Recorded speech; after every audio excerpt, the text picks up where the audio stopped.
Francisco Mayor Daniel Lurie presented his so-called family upzoning plan to the Board of Supervisors today. It's an idea he first unveiled back in April, but the city released this slightly updated version of the plan this month. It would allow for taller buildings and thousands of new homes along major transit lines and commercial corridors.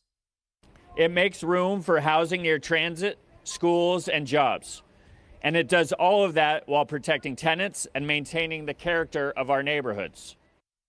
But if you take a closer look at this map, most of the city's eastern side, including Bernal Heights in District 9, is left out. Our Kara St. Cyr heard from a housing advocate from that area who says they want to be upzoned.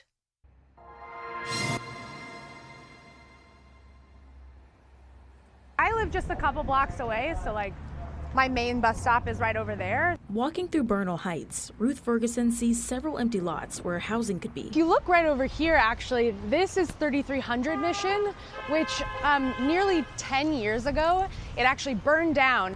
And it took us nearly a decade to get back to a place now where this housing is being built. Ferguson is part of a group called D9 Neighbors for Housing. She and other group members were disappointed to see the Bernal Heights neighborhood left off Mayor Daniel Lurie's family zoning plan. It was a little bittersweet because we would love to see more housing here in our neighborhood. In April, the mayor introduced a new zoning map that allows more development across wide swaths of the city, especially on the west side. The plan increases height limits to include buildings as tall as 85 feet near public transit in some places.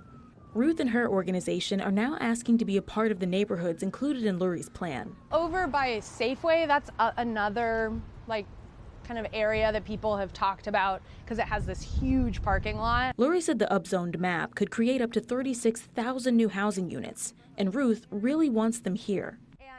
Wouldn't it be awesome if you could have a Safeway or, I don't know, maybe like a local grocery store on the bottom level and housing above it? Critics of the plan worry about more congestion and crime in these neighborhoods. I share those concerns. But Ruth and her organization feel it's worth a try. Zoning is not a cure-all, and it's also it's not the end, And so zoning is just taking one step forward and giving us the possibility of building real housing that real working people need. A group hoping to be included, potentially making a dent in the city's housing crisis.